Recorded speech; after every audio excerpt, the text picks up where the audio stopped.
On a rain-soaked evening in the forgotten village of Dunwich Hollow, a widow whispered her final secret into the storm, and by morning she was dead.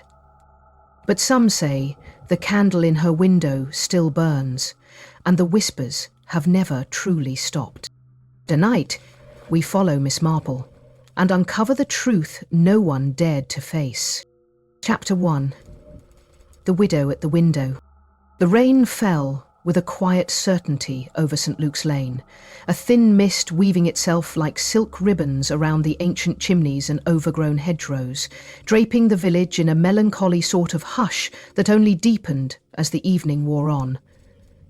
It was the kind of rain that seemed to dampen not merely the earth, but the spirit itself, softening the outlines of things, blurring distinctions between shadow and substance, between memory and dream. The street lamps flickered reluctantly to life, one by one, casting small puddles of weary light onto the glistening cobblestones, and above it all, beyond the low murmur of the gathering storm, there came, if one listened closely, a voice, faint and wavering, rising and falling as though carried on a breath of unseen wind.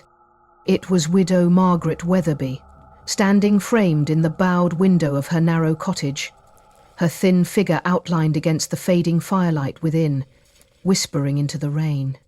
No one knew what she said. No one dared to venture close enough to overhear. She clutched at the windowsill with one fragile hand, the other pressed to her throat, as though stanching a wound that had long since closed but never ceased bleeding, and her lips moved ceaselessly, a flickering pattern of desperate confidences cast out into the drenched and listening night. Across the square, seated beneath the protective overhang of the vicarage porch, a solitary figure watched. Miss Jane Marple, wrapped against the chill in a sensible grey coat, a small candle flickering steadily within a battered brass lantern resting by her side. Her keen blue eyes, though softened by the deep kindness that seemed stitched into the very fabric of her being, missed nothing. Not the way Margaret leaned ever so slightly toward the open window, as if expecting an answer. Not the small, jerking tremors that rattled her shoulders at irregular intervals. Not the uneasy way the very air about the cottage seemed to resist the fall of rain, as if sheltering some secret the heavens themselves dared not disturb. Miss Marple had learned, over long years and many quiet observations, that evil seldom announced itself with thunderclaps and blaring horns. More often it crept in through cracked doors and whispered from dim-lit corners, disguised as sorrow, cloaked in the familiar. And there was something deeply, profoundly familiar in the sadness that clung to Margaret Weatherby's home, something that had not been there last spring, nor even last month, something that had only settled like a heavy drapery once the first leaves had begun to fall. The candlelight danced across Miss Marple's gloved hands as she adjusted the lantern slightly. Its trembling glow mirrored faintly in the wet cobbles below. The clock in the square struck 9, a hollow, distant sound that seemed swallowed almost before it could fully form. And still, Margaret whispered. Still she stared into the rain, as though expecting it to answer. Nothing seemed out of place, until it suddenly was. Subtle, fleeting, moved behind Margaret within the cottage, not the kind of motion that could be explained by the shifting of light or the fluttering of curtains stirred by draughts, but a purposeful, silent movement, too fluid and too deliberate to belong to the widow herself. Miss Marple narrowed her gaze ever so slightly, instinct prickling along the edges of her mind, the kind of instinct one develops after a lifetime of recognizing that danger wears many faces, and often the kindest smile of all. She waited, breath shallow, heart steady, counting silently. 1, 2, 3. No second figure emerged. Margaret, still oblivious, still whispering, turned from the window at last, drawing the heavy curtains across her view with a final, lingering glance toward the square, a glance that seemed to catch and hold Miss Marple's own across the darkness, an unspoken plea, or perhaps a farewell. The curtain fell closed. The window darkened. The candlelight sputtered and nearly went out. Somewhere down the lane, a door slammed against its frame. A dog barked once, sharply, and then silence folded over St. Luke's Lane once more, heavy as a burial shroud. Miss Marple stood, gathering the folds of her coat about her, lifting the lantern. A small frown tugged at the corners of her mouth. Not anger, nor fear, but something quieter, deeper. A kind of resigned sorrow that one feels when witnessing the closing of a door that ought never to have been opened at all. She hesitated a moment longer, scanning the empty square, the darkened houses, the glistening ivy curling like grasping fingers over the vicarage wall, and then turned away, her sensible shoes making soft, reluctant sounds against the wet stones. Behind her, unseen by any but the rain, the curtain at Margaret's window stirred, just once, and fell still. There was one truth left unspoken, and it was waiting for her.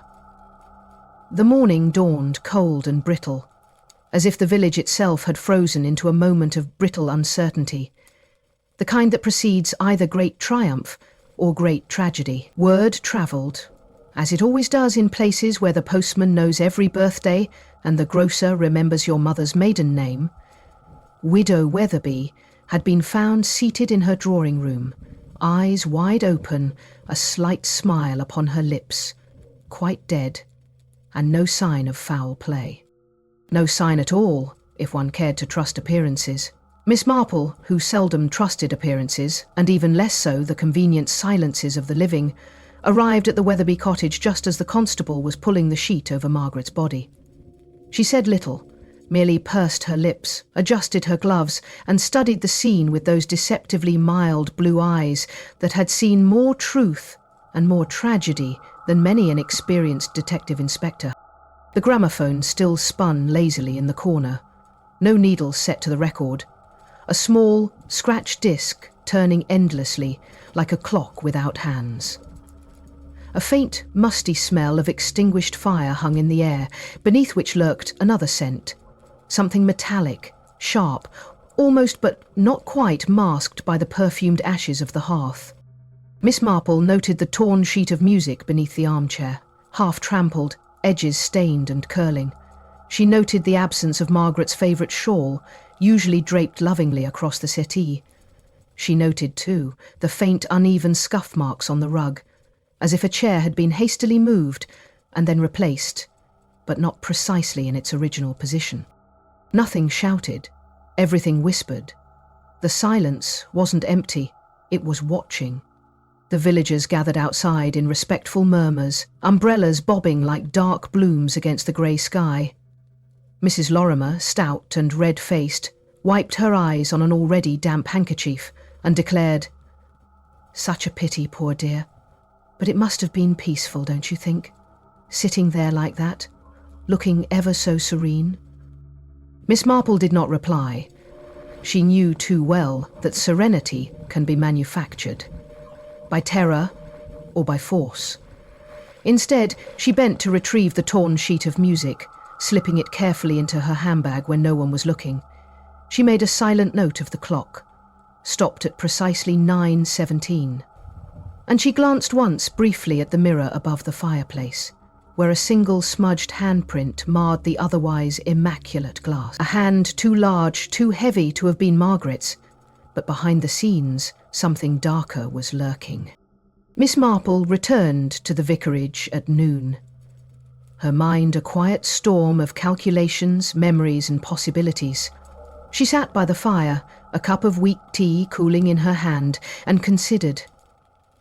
Margaret Weatherby had been afraid, that much was certain, not of some imagined spectre, nor of illness, nor of the natural end that comes to all, but of something real, something tangible, something that watched her from the edges of the village and the edges of her mind, drawing closer with every passing night. And last night, when the candle flickered in her window and the rain whispered at her panes, Margaret had finally whispered back. But to whom? To what? Dear listener, if you find yourself drawn into the slow unfolding of shadows and half-truths, into the delicate dance between what is seen and what is suspected, I invite you to linger. Subscribe if you wish, and join us in untangling the threads of deceit that wind so quietly through the heart of Dunwich Hollow. The truth, as always, waits patiently to be found, though it may not be the truth we hoped for. Outside the vicarage, as twilight crept once again across St. Luke's Lane, a candle burned anew in the window of the empty Wetherby cottage.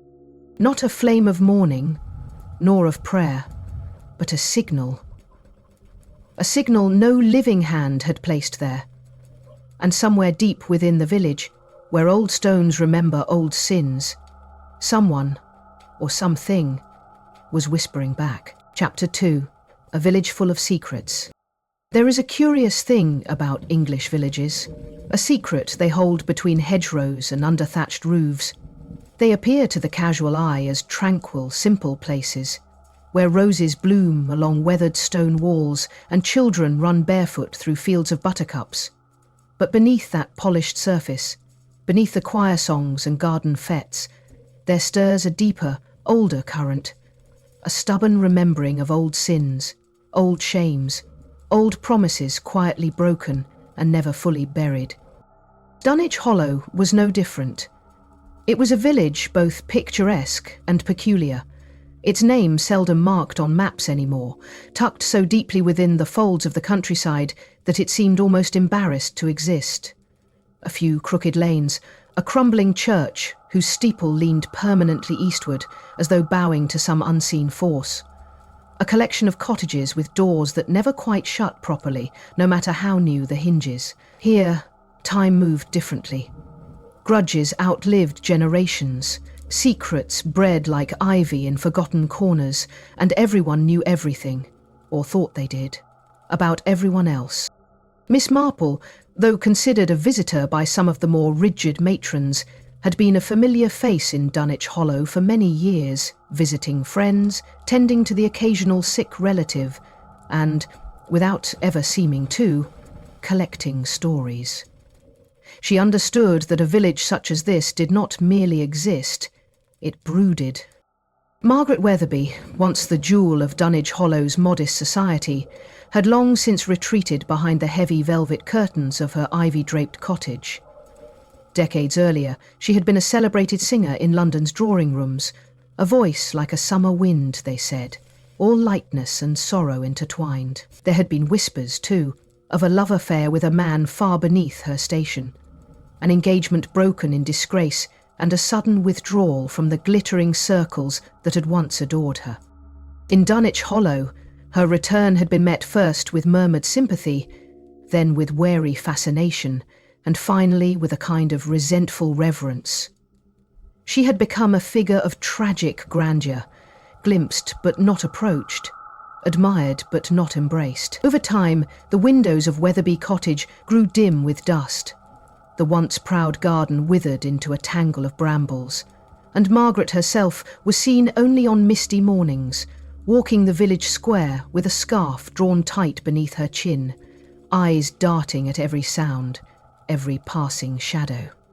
Still, there were those who had not forgotten her entirely, and among them, knowingly or not, were those who might have wished her gone. There was Henry Wetherby, the nephew, a tall, lean man with thinning blonde hair and a perpetual squint that made it difficult to know whether he was studying one intently or simply struggling to see clearly. Ostensibly devoted to his aunt, he nevertheless had a reputation for growing impatient when matters of inheritance and property were delayed, and it was said that his pockets were as empty as his smile was wide. He lived 2 villages over, but had been seen more frequently in Dunwich Hollow in recent months, sometimes leaving the cottage with his cheeks ruddy from drink or argument. No one seemed quite sure which. Then there was Elsie, the maid, a stocky, unsmiling woman whose temper was as short as her fingers were nimble. She had served Margaret faithfully for over a decade, but of late her loyalty seemed tempered by a brittle, weary contempt. She was heard more than once muttering to herself about old fools and paying the price for forgotten sins, though when confronted, she would smile, a tight, joyless thing, and shake her head. Dr. Lionel Reed was perhaps the most charming of the cast, handsome in a worn, distinguished way, with silver hair swept back from a brow that furrowed most attractively when concerned. He had moved to Dunwich Hollow only 5 years earlier, but had ingratiated himself quickly. Women spoke of his steady hands and kind eyes. Men appreciated his sharp wit and generous manner. He tended to Margaret Weatherby's declining health with all the right words and none of the right results. And though no one would dare say so aloud, a few had begun to wonder whether his interest in his patient's well-being might not have extended beyond the purely medical. And of course, there was Reverend Giles Holcroft, the grieving vicar.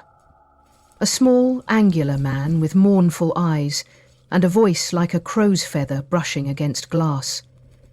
His devotion to his flock was undeniable, but there were those who found his presence less than comforting, particularly after his wife's sudden passing the year before. He had been a frequent visitor to Margaret's cottage in the weeks leading up to her death, often lingering long after sundown, carrying with him old hymnals, dusty ledgers, and burdens he never spoke of. Each of these, nephew, maid, doctor, vicar, had ties to Margaret Weatherby, strands of connection woven tightly enough that they could chafe, could cut when pulled too hard. Everyone smiled too politely in Dunwich Hollow. Everyone pretended not to notice when conversations dropped into uncomfortable silence at the mention of Margaret's name. Everyone carried the weight of things left unsaid. And in such places, it is not the spoken curses that do the worst damage, but the unspoken ones. The past, here, was a living thing. And it had teeth. Late that afternoon, as the last of the autumn light bled away into a bruised twilight, Miss Marple returned to her borrowed room at the vicarage and found a letter awaiting her. Slip not under the door, nor handed over with polite explanation, but simply lying there on the small writing desk, as though it had been there all along, overlooked like a shadow. No stamp, no postmark, but only her name, Miss Jane Marple, written in a hand she did not recognise, firm, deliberate, the ink slightly smudged as if by a nervous thumb. She lifted the envelope with care, noting the faint scent of lavender clinging to the paper. An old scent, a memory trapped in fibres. Inside, a single sheet. No greeting, no signature, only a line, stark and chilling in its simplicity. The widow lied once. It cost a life. Miss Marple sat very still for a long time, the letter trembling ever so slightly in her grasp, though whether from her own hand or some subtle current moving unseen through the room, she could not say. The fire crackled softly behind her. Somewhere in the eaves a sparrow stirred. She read the words again, tasting them like iron on her tongue. The widow lied once. It cost her life. Outside, the wind rose, rattling the old windows in their frames as though the house itself were warning her or urging her onward. There was one truth left unspoken, and it was waiting for her. Chapter 3. The Unheard Song. Morning had a different flavour in Dunwich Hollow the day after Margaret Weatherby's passing. It clung to the hedges and misted the crooked lanes with an eerie reluctance, as though the dawn itself hesitated to show its face fully. The church bell rang out 8 solemn notes, each fading a little faster into the reluctant silence that followed, and the villagers, for all their bustling about with shopping baskets and nods exchanged across puddled streets, wore an air of rehearsed normalcy that fooled no one, least of all Miss Marple, who knew from experience that the louder the chatter, the deeper the fear it meant to disguise. Miss Marple waited until the village square had emptied into its familiar morning patterns. The fishmonger setting up his cart, the vicar's bicycle creaking past on his way to check the church boiler, a few small boys loitering by the bakery, pretending not to watch the world too carefully. And then she made her way, with neither undue haste nor laggardly reluctance, toward Weatherby Cottage.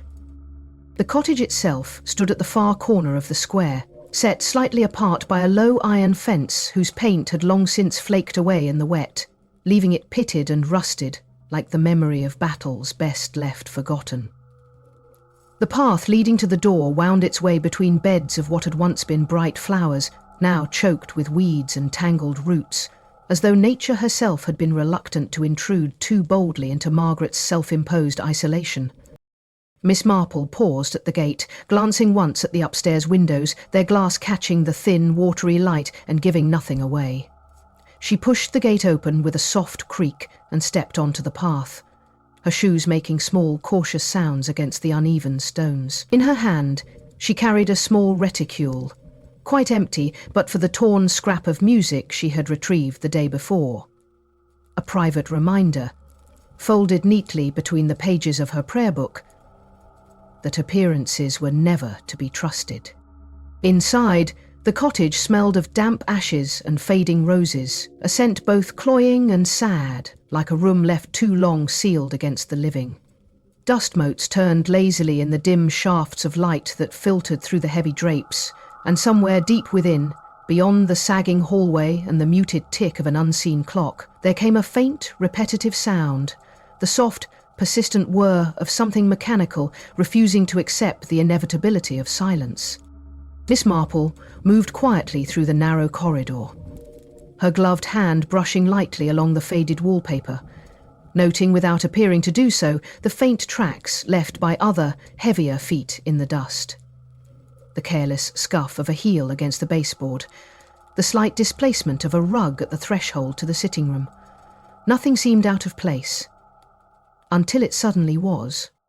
The gramophone stood near the hearth, its broad brass horn tarnished with neglect, the turntable spinning slowly with the sad, stubborn determination of a thing forgotten, but not yet fully abandoned. No sound came from it, no music, no scratch of needle against record, only the ceaseless, hypnotic rotation of a disc, so deeply scored by time and misuse that it reflected the weak firelight in broken, hesitant flickers. Miss Marple approached with the same gentle deliberation she might have used in examining a wounded bird. She bent slightly, careful not to disturb the dust patterns that haloed the machine like a warning, and peered at the record spinning aimlessly. The label was too worn to read clearly, but she could just make out the faded outline of musical notes, stamped in gold long ago, and now barely clinging to the surface. There was no needle engaged, no attempt to play. It spun for the sake of spinning, a memory of a song that had long since faded beyond hearing. For a long moment, Miss Marple simply stood there, watching, listening not with her ears, but with that deeper part of herself attuned to atmospheres and absences. The silence wasn't empty, it was watching. Slowly, her gaze travelled downward, beneath the heavy armchair by the hearth, the one Margaret had favoured in her final, lonely evenings. A corner of paper protruded, yellowed and frayed, its edges curled with damp and neglect. Miss Marple knelt with some difficulty, retrieving it carefully, mindful of how fragile such things can become, not merely from age, but from the weight of words once written with conviction, and now left to decay. It was a sheet of music. Handwritten. The ink faded, but legible. The staves ruled with the trembling precision of someone for whom music had once been a necessity, not a pastime. The title at the top was obscured by a brownish water stain, and several lines near the bottom had been violently torn away, leaving a jagged edge that seemed to tremble in her hands. Yet, even in its damaged state, one line remained whole. A phrase marked not in the musical notation of notes and rests, but in horrid script, as though someone had seized a moment of desperation to annotate a score never meant for such warnings. Miss Marple leaned closer, her breath catching in her throat as she read, "Do not trust the man who listens." The words seemed to pulse against the page, an urgent heartbeat of warning echoing across the years, across the decay, across the final whisper that had passed Margaret Weatherby's lips into the rain.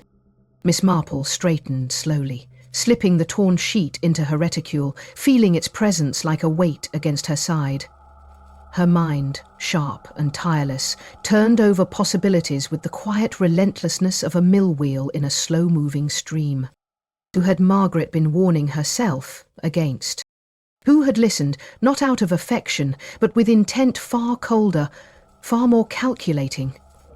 Who in this village, with its smiling faces and its heavy past, had been drawn to her confidences, not to comfort, but to destroy? The gramophone continued its silent vigil, spinning memories into dust. There was one truth left unspoken, and it was waiting for her. Miss Marple glanced once more around the sitting room, her eyes lingering on the framed photographs atop the mantel. A much younger Margaret, radiant in the flush of some long-forgotten triumph. A stern-looking man in uniform, whose features had been partially obscured by a deliberate smudge. A group photo of villagers at some long-ago fete, their faces blurred by the passage of time, but not beyond recognition. One face caught her eye, not because it was familiar, but because it was missing. In the centre of the photograph, where the eye naturally sought a focal point, there was a gap, a pale, ghostly blur where once a figure must have stood. The others, their smiles frozen in that brittle way photographs often captured, leaned slightly inward, their body language betraying the presence of someone now erased. Not erased by time, erased deliberately. Miss Marple tucked the observation into her mind as she would a loose thread into her knitting, to be drawn tight at the proper moment. Behind the scenes, something darker was lurking. As she stepped out into the square once more, the rain began anew. A fine, needling drizzle that barely darkened the cobblestones, but blurred the outlines of things just enough to give the world an uncertain, shifting quality. Figures moved behind curtained windows. The vicar's wife peered out briefly from behind a lace panel before retreating. Somewhere, a door slammed. A dog barked, and the life of Dunwich Hollow resumed its patient pretense of normality. Miss Marple did not hurry. Haste was for those who feared to see the truth. She, who had spent her life unravelling the small, persistent lies that stitched together the fabric of polite society, knew better than to chase shadows. She let them come to her. And they would. They always did. Chapter 4. The Nephew's Smile. The afternoon in Dunwich Hollow unfolded with the heavy reluctance of a worn curtain being drawn against a dreary stage. Clouds pressed low over the chimneys, and the light took on that peculiar grey that is neither truly dark nor light, but a hesitant in-between, as if the world itself were caught halfway between confession and denial. In the narrow lanes, the few who ventured out did so with hurried steps and glances that slid away from each other, as though eye contact itself might betray too much. Miss Marple, having returned briefly to the vicarage to collect her thoughts and examine once more the torn sheet of music folded so neatly within her prayer book, decided, not by sudden inspiration, but by that careful accumulation of observations and instinct that marked her method, that it was time to pay a visit to Henry Weatherby. Henry had been notably absent from the flurry of polite mourning that had rippled through the village after Margaret's passing. His name, when spoken, was accompanied by lowered voices and careful looks. And while absence could be explained by grief, Miss Marple had often found that grief, like guilt, was a far less uniform garment than people supposed. Some wore it openly, some hid it away, and some tried to cut it away altogether.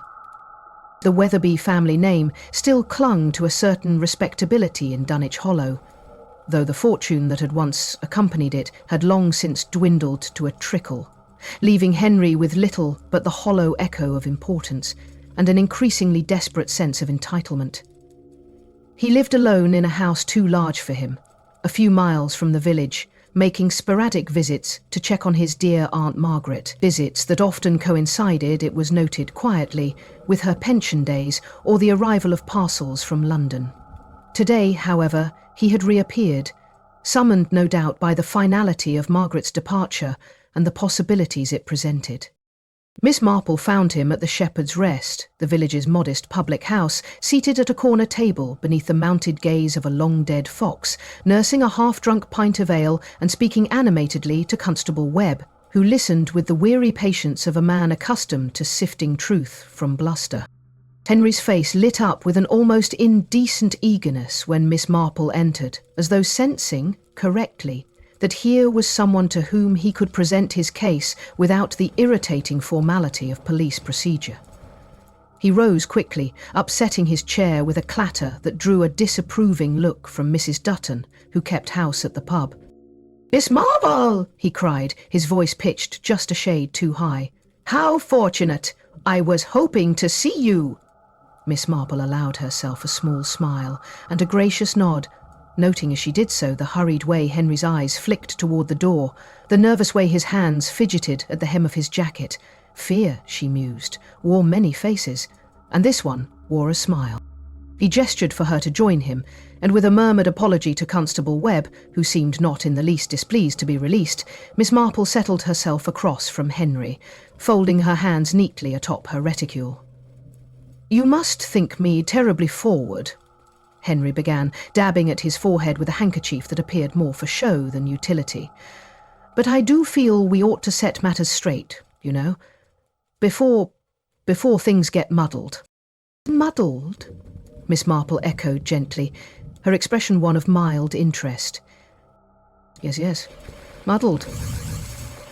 These things always do, don't they? Wills, inheritances, relatives popping up from nowhere. You know how it is. Best to have everything perfectly transparent. Miss Marple inclined her head. A commendable attitude. He brightened, mistaking courtesy for agreement. Exactly. I thought, perhaps, you might lend your influence, you are so respected, Miss Marple, to ensure that no unnecessary unpleasantness arises when the estate is settled. Miss Marple, who had long since learned that appeals to her influence usually masked less noble motives, merely smiled a little and asked, "You have already spoken to the solicitor?" Henry's smile stiffened slightly, and it was in that stiffness, not in anything he said immediately after, that the first crack appeared. "Of course. Naturally. I went straight away to Mr. Lavington's office. Spent the whole afternoon there, in fact, going over Aunt Margaret's papers." He said it too quickly, too rehearsed, and there was something else. Something Miss Marple noticed almost in passing, but filed away with quiet precision, the dark line of damp mud still clinging to the soles and edges of Henry's polished shoes. It had not rained that morning, nor the evening before. Dunwich Hollow's lanes, while damp with old mist and the occasional lingering puddle, would not have caked his shoes so thoroughly unless he had strayed from the beaten paths.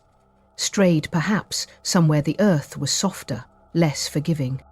Nothing seemed out of place, until it suddenly was. Miss Marple's voice was mild, almost amused. "You must have found the roads terribly muddy, Henry. Quite the walk from here to Lavington's office." He flushed, a brief flicker of panic crossing his features before he laughed. A brittle sound. "Oh well, you know, countryside and all that. Had to take a bit of a shortcut over the fields, I'm afraid. Terribly overgrown." "Indeed," Miss Marple said, sipping her tea. Henry leaned forward, lowering his voice. "I don't mind telling you, Miss Marple, I was quite relieved to find everything in order. Aunt Margaret was very clear in her instructions. Very clear indeed. Everything to come to me, no complicated bequests, no confusions. I dare say there are some in the village who might have expected otherwise, but—" He broke off, catching himself, and offered a smile that did not quite reach his eyes. Miss Marple let him flounder, waiting. Henry cleared his throat. "Well, as I said, everything quite straightforward. Mr. Lavington can confirm it." "How fortunate," Miss Marple murmured, setting down her cup. "Though it is odd, is it not, that Mr. Lavington was called away so suddenly this morning?" Henry stiffened. "Called away?" "Yes," Miss Marple said lightly. "His clerk mentioned it when I stopped by. A family emergency, apparently. No one has seen him since yesterday afternoon." Henry's hand jerked, upsetting his glass. Ale sloshed over the rim, staining the table in a spreading blotch. He mumbled an apology, fumbling for his handkerchief, his face a study in poorly masked alarm. There was one truth left unspoken, and it was waiting for her. Miss Marple rose, gathering her reticule, her voice pleasantly conversational. "Do give my regards to Mr. Lavington when next you see him, Henry. I'm sure you will. After all, one cannot discuss wills and estates properly without a solicitor present, can one?" She left him there, dabbing ineffectually at the spreading stain, his smile faltering, his carefully constructed narrative crumbling beneath the weight of a single missing man. Behind the scenes, something darker was lurking. As she stepped back into the square, the mist was thickening once more, softening the outlines of the world into something dreamlike and treacherous.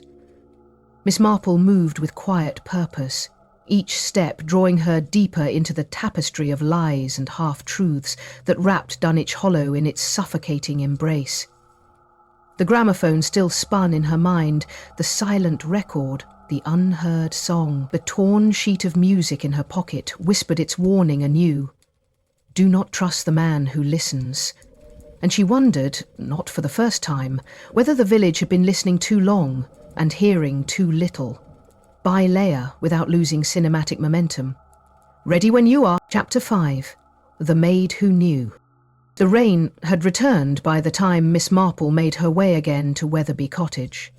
A fine mist that blurred the stone walls into the landscape, softened outlines, and lent to every step the feeling of trespass, as though she moved not through a village of the living, but across the remnants of a forgotten dream. The lane was empty, save for the slow, limping progress of a cat along the fence rail, and the windows of the few houses she passed by were all firmly shuttered, though she sensed eyes moving behind curtains, small breathings of suspicion, curiosity and fear, folded into the fabric of the hollow like seeds waiting for dark soil. She carried no umbrella. She disliked them. The rain beated on her coat, slid from her sensible hat in slow drips, and pattered against her gloves with the steady, measured patience of something that had all the time in the world. It was not a day for new things, it was a day for uncovering what had long been hidden. The door of Wetherby Cottage opened before Miss Marple could lift her hand to knock. Elsie stood there, thick-set, dour, her apron stained with flour and old soap, her eyes suspicious and red-rimmed above hollow cheeks. She held the door as one might hold a shield, barring entry without quite daring to refuse. Miss Marple, who understood walls even better than doors, smiled gently.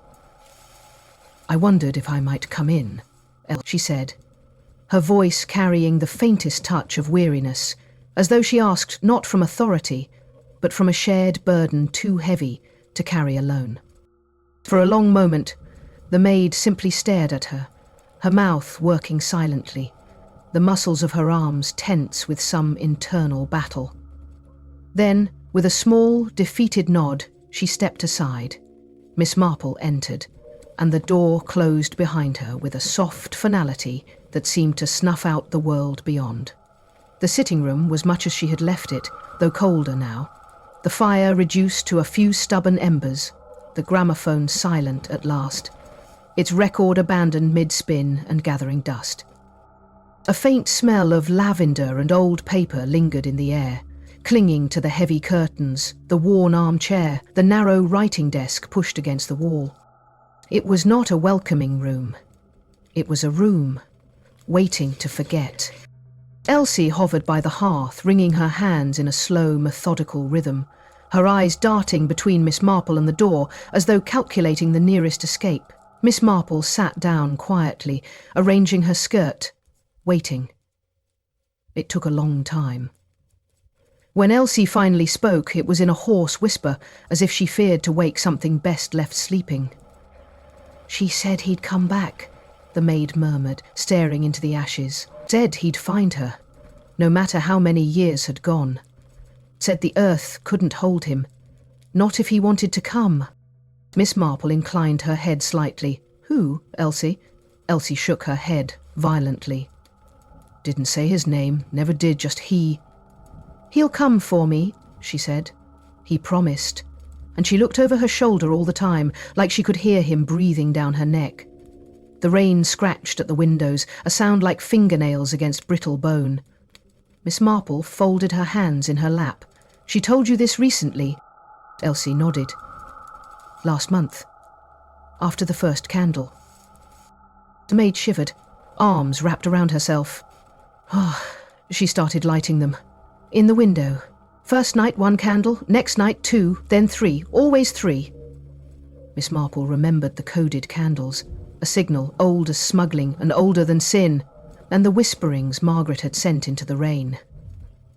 "Did anyone answer?" Elsie's mouth twisted into something like a grimace, half pity, half fear. Something did. There was one truth left unspoken, and it was waiting for her. Miss Marple rose slowly, moving to the writing desk. It was a battered thing, the varnish worn thin by years of anxious fingers, the handles tarnished to dull shadows.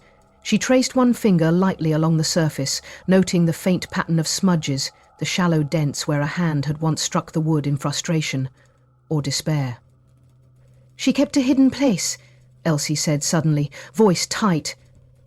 "In the desk." Miss Marple turned, eyebrows raised. The maid hesitated only a moment before crossing the room, her heavy boots thudding softly against the worn rug. She knelt awkwardly beside the desk, fingers groping along the underside, and with a soft click, a panel shifted inward, revealing a shallow, velvet-lined compartment no larger than a child's book. It was empty. Nothing seemed out of place.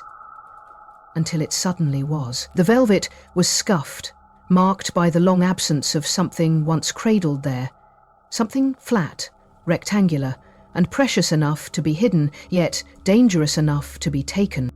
Miss Marple said nothing. She knelt beside Elsie, studying the hollow carefully, the thin layer of dust along the edges, the faint traces where fingers had brushed away what they sought. And there, near the back corner, faint and almost invisible against the worn wood, a series of shallow scratches, hurried, desperate, and spelling out a single broken phrase. "I hear you." The words were not carved deep enough to be seen easily. One had to know where to look, or else stumble upon them by accident, as if the act of finding them completed the dreadful whisper left behind. Elsie drew back sharply, crossing herself in an instinctive gesture of fear. Miss Marple remained very still. The rain pressed harder against the glass, a steady, murmuring rhythm like a voice just beyond comprehension. She traced the scratches with her gloved fingertip, feeling the jagged tremor of their creation, not calm, not calculated, but born of panic or warning. "I hear you." Who had Margaret heard there in her final days?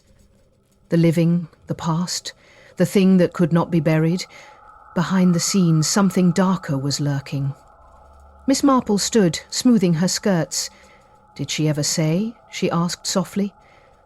"What he wanted?" Elsie shook her head. "Only that it wasn't forgiveness." The maid's voice cracked on the last word, and she turned away, busying herself with a hearth brush, though the ashes needed no tending. Miss Marple thanked her with quiet courtesy and let herself out, stepping into the thickening mist without hesitation, the torn sheet music and the hidden scratches burning like cold fire against her heart. The hollow lay before her, crouched under the rain, its cottages and lanes shifting like smoke around the fixed points of guilt, fear, and memory. Somewhere within its sodden heart, the truth waited, not to be uncovered, but to be heard, and she was listening. Chapter 6. The Man at the Graveyard. The mist that evening had a different weight to it, a density that clung to the skin and muffled the world into soft, uncertain shapes.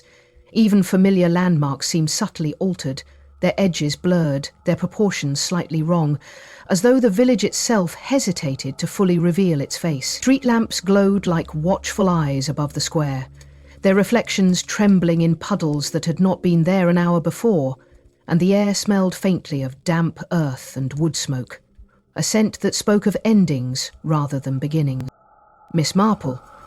whose instincts rarely permitted her the luxury of coincidence, felt a prickle of something colder than the evening air as she wrapped her shawl more tightly around her shoulders and took the narrow path that wound past the vicarage and through the old graveyard beyond. She told herself it was simple necessity, a shortcut to her lodgings, but she knew, as surely as she knew the taste of rain on the tongue or the creak of frost beneath old floorboards, that something was waiting there, something she had to see. The gate to the graveyard stood half open, its iron hinges rusted into crooked submission, and beyond it, the rows of ancient stones leaned against one another like old conspirators, their inscriptions worn to whispers by 1,000 storms. The grass grew tall between the graves, dotted with clumps of violets and the occasional stubborn dandelion, and from somewhere deep within the churchyard came the sound of soft, deliberate footsteps, too slow for haste, too steady for fear. Miss Marple paused just inside the gate, her eyes adjusting to the deeper shadows, her breathing calm and measured. There, near the far corner where the oldest graves lay half swallowed by the earth, she saw him. A tall man, dressed in black, his coat flaring slightly at the hem with each step he took. He carried a small bundle in his hands, not flowers from the village shop, wrapped in bright paper and cellophane, but a loose gathering of fresh roses, their crimson petals startling against the muted world, as though he carried something alive into the land of the forgotten. The man moved with a peculiar economy of motion, neither rushing nor dawdling, his posture straight but somehow reluctant, like one fulfilling a duty long postponed. He knelt, slowly, reverently, before a grave so old the stone had split from root pressure, and laid the roses gently across the crumbling base. Miss Marple watched, scarcely daring to breathe. The man remained kneeling for a long moment, head bowed, one hand pressed flat against the stone, as if to feel some echo through the earth. Then he rose, glancing once around the churchyard, and for the briefest flicker of a moment, their eyes met across the mist. Something about his face struck her, a familiarity that danced just beyond reach, a memory half formed. But before she could fix the image in her mind, he was moving, slipping into the deeper mist that pooled among the leaning stones. She quickened her steps, following.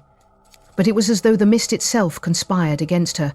Each step seemed to lead her farther away rather than closer, and though she caught occasional glimpses of movement, the swish of a coat, the glint of a shoe, the figure eluded her, always just out of reach, until finally even those traces faded, swallowed by the gathering dark. Miss Marple stood very still, listening. Nothing. No crack of twig, no tread of boot, no flutter of disturbed leaves. Only the slow, steady drip of moisture from the branches overhead, and the muted sigh of the village settling into uneasy sleep. Nothing seemed out of place, until it suddenly was.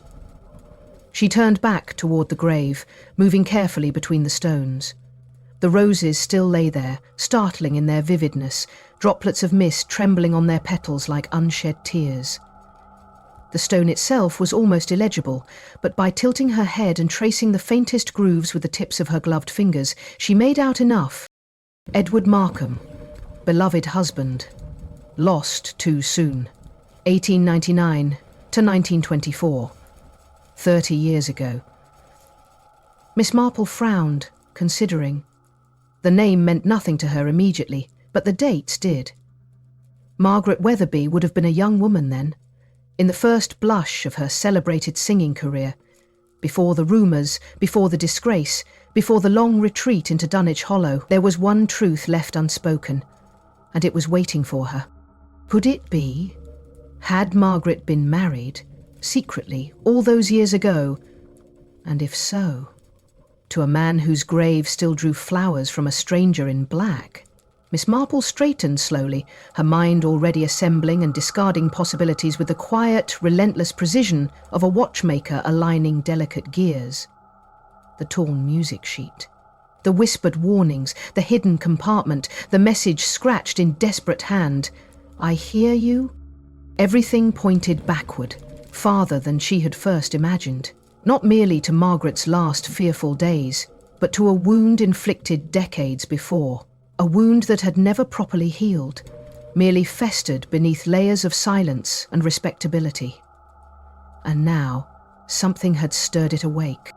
Dear listener, if you find yourself as intrigued by these unfolding shadows as I am, if you too feel the pull of whispered secrets and forgotten promises, I invite you to join us as we journey further into the heart of Dunwich Hollow. Subscribe, if you wish, and stay close. The truths we seek have waited long enough, and what lies ahead promises to be darker and stranger than we dare imagine. Miss Marple cast one last glance around the graveyard, but the man in black was gone, as though he had never been, and the mist coiled tighter around the stones, erasing his footprints and sealing his passage like a wound stitching itself closed. Behind the scenes, something darker was lurking. She left the graveyard by a different path, one that wound behind the church and through a small stand of ancient oaks, their bare limbs clicking softly in the rising wind. As she walked, she turned over in her mind the possibilities the evening had raised, each darker than the last. If Edward Markham had been Margaret's husband, then why the secrecy? Why the empty grave, so lovingly tended? And, most troubling of all, if the man Miss Marple had seen was not a ghost, then who had he come to mourn? And who had he come to warn? There was no music now in Dunwich Hollow, no gentle notes to soften the weight of memory, only the long, low hush of something waiting just beyond the reach of light. And the candle, Miss Marple knew without needing to see, still burned in the empty window of Wetherby Cottage. Chapter 7. The Doctor's Diagnosis. The village doctor's cottage stood at the northern end of Dunwich Hollow, just beyond the stone bridge where the brook ran low and restless beneath the tangled willows. It was a modest home by most standards. Brick faded to a weary orange, a garden left in half-wild disarray. But in a place like the Hollow, where appearances were stitched as carefully as church banners, the doctor's house bore just enough polish to suggest competence without inviting envy. It was a delicate balance, and Dr. Lionel Reed had always been a man keenly attuned to the balance of things. Miss Marple made her way there late in the afternoon, her steps measured, her expression benign. She carried no notebook, no visible inquiry, only the small, persistent weight of observation, folded neatly into every glance, every polite question. The bell above the doctor's door gave a short, reluctant jingle as she entered, and the air inside greeted her with the familiar sense of antiseptic, camphor, and something fainter, older. The sour tang of paper and dust, and lives catalogued, measured, and closed. Dr. Reed himself appeared moments later, wiping his hands on a cloth with the casual briskness of a man eager to project diligence without precisely committing to it. He smiled, that same easy smile that had won over the mothers of Dunwich Hollow and soothed the fevers of countless children. But Miss Marple, who had seen smiles used as weapons before, noted the tightness around his eyes, the slight downturn of his mouth when he thought himself unobserved. "Miss Marple!" he exclaimed, voice rich with professional concern. "A pleasure, though I trust this isn't a social call." His eyes flickered toward the umbrella she carried, noting its lack of dampness, the absence of errand or excuse. "Not entirely," she replied, allowing a note of regret to soften her tone. "I had hoped to trouble you, briefly, about poor Margaret Wetherby."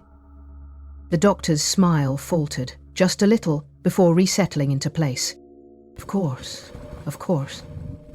Tragic business, though, if I may say, not altogether unexpected." "Indeed," Miss Marple murmured, following him into the small consultation room where books leaned precariously against one another on overburdened shelves, and the worn leather armchair bore the subtle indentations of countless anxious visitors. Dr. Reed gestured for her to sit, then busied himself unnecessarily at the cabinet against the wall, adjusting bottles, flicking dust from a shelf.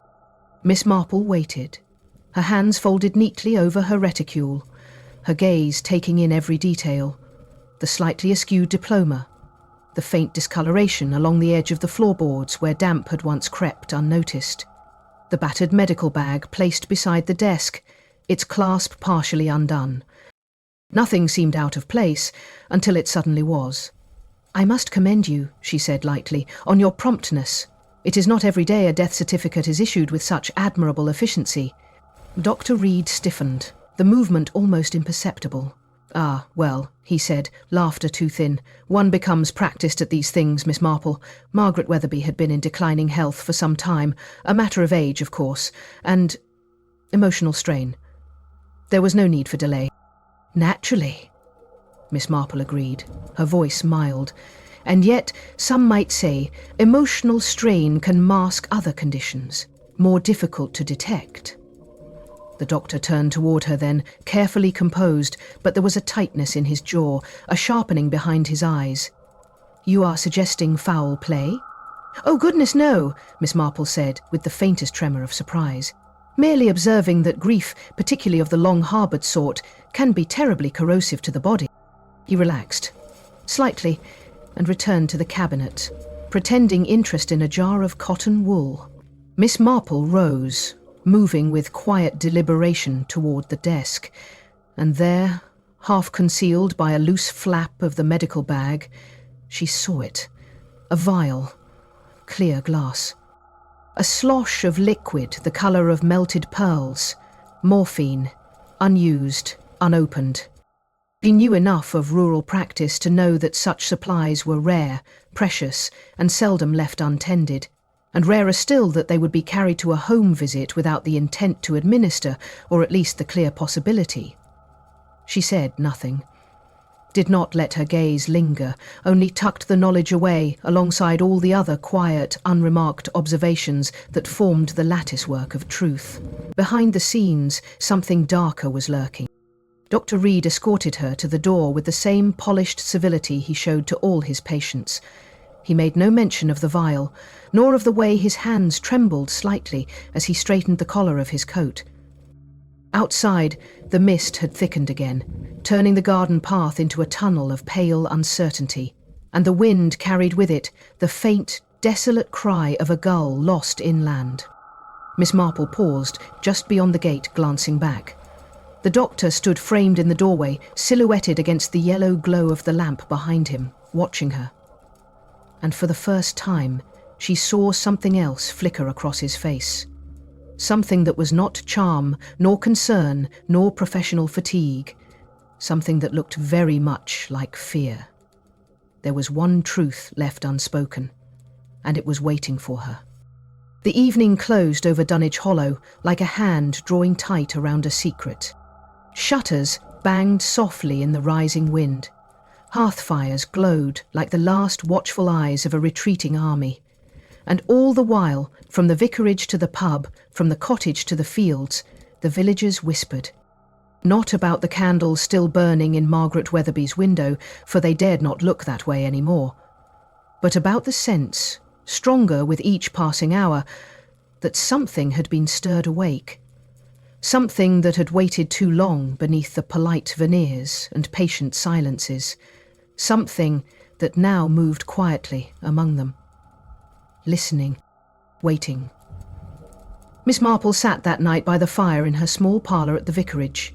The torn sheet of music unfolded before her on the side table, the warning written there echoing anew against the backdrop of her thoughts. Do not trust the man who listens. The gramophone, the secret drawer, the hidden message carved in panic, and now the vial, unused, untouched. Was it meant for Margaret? Or had it been carried for another purpose altogether? Nothing seemed out of place, until it suddenly was. And if you, dear listener, feel the slow chill of the hollow settling into your own thoughts, if you too sense the shifting of things long buried, stay with us.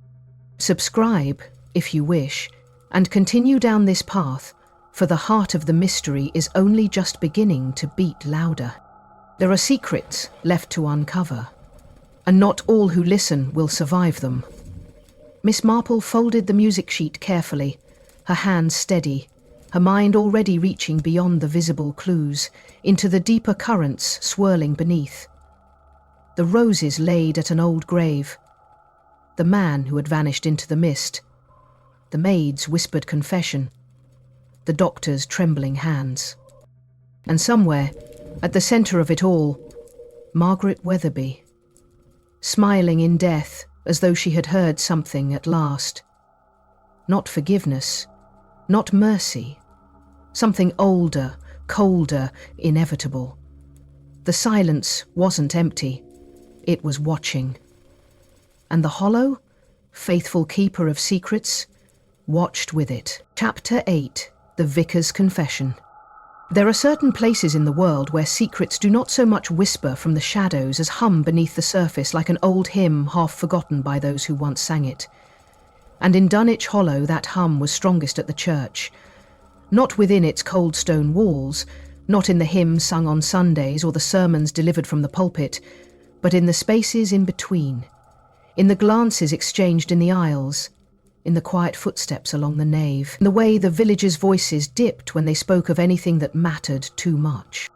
And at the centre of it all stood Reverend Giles Holcroft, Vicar of St. Luke's, custodian of both the sacred and the profane, though the lines between them had long ago blurred into something less easy to define. Miss Marple had not intended to seek him out so soon. She had meant to sit longer with the tangled threads already gathering in her mind, the torn music, the vanished solicitor, the trembling doctor, the figure in black at the grave. But some instinct, some quiet, insistent pull she had learned long ago never to ignore, led her to the churchyard again that grey morning, her footsteps silent on the wet grass, her heart steady with purpose. The vicar was there, as she had somehow known he would be, tending the small rose garden behind the vestry with a pair of shears so battered they looked as though they might snap at any moment. He did not look up when she approached. He simply continued snipping dead blooms from the bushes with an air of melancholy patience. "Good morning, Reverend," Miss Marple said softly. He startled slightly, then straightened, offering a wan smile. "Miss Marple, forgive me, I didn't hear you." She inclined her head. "Easily done, on such a quiet morning." He wiped his hands on his cassock, leaving smears of green and brown against the black fabric. His eyes, always sorrowful, seemed even more so now, red-rimmed, weighted by something more than grief. They spoke for a few moments of trivial things, the weather, the poor attendance at the last hymn service, the unfortunate fox that had taken up residence near the schoolyard, before Miss Marple, with the delicacy of a surgeon, steered the conversation gently, almost imperceptibly, toward Margaret Weatherby. "A tragedy," Reverend Giles said, shaking his head, "and yet, perhaps a mercy." Miss Marple said nothing, merely waited. He sighed, heavily, turning the shears over and over in his hands, like a man weighing a judgment. "I have something I must tell you," he said at last, his voice very low. "Something I ought not keep to myself any longer." Miss Marple said nothing still, only folded her hands and listened. "There was a time," the vicar began, "when this church faced ruin. Not spiritual ruin, Miss Marple, though God knows even that is a concern in these times, but physical, worldly ruin.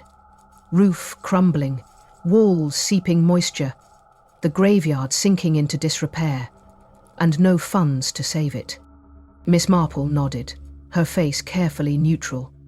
"It was Margaret Weatherby who saved it," he said, the words thick with emotion. "Anonymously, she made a considerable donation, under a pseudonym, to avoid attention. No one else knew, only myself and—" He broke off, swallowing hard. "And?" Miss Marple prompted gently. "And one other," he said. "Someone she had no business trusting, someone who later sought to use that knowledge against her." He looked away, toward the distant hills where the mist gathered like bruises against the sky. "She funded the church to atone," he said softly. "For what she never said. But she insisted upon secrecy. It was the price of her conscience. Miss Marple considered this in silence. Money given in repentance, or as insurance. And this other person? She asked quietly. The vicar shook his head. I cannot say. I do not know. Only that in her final days Margaret grew afraid. Afraid that her secrets would be used against her. And did she confide anything more? Miss Marple asked.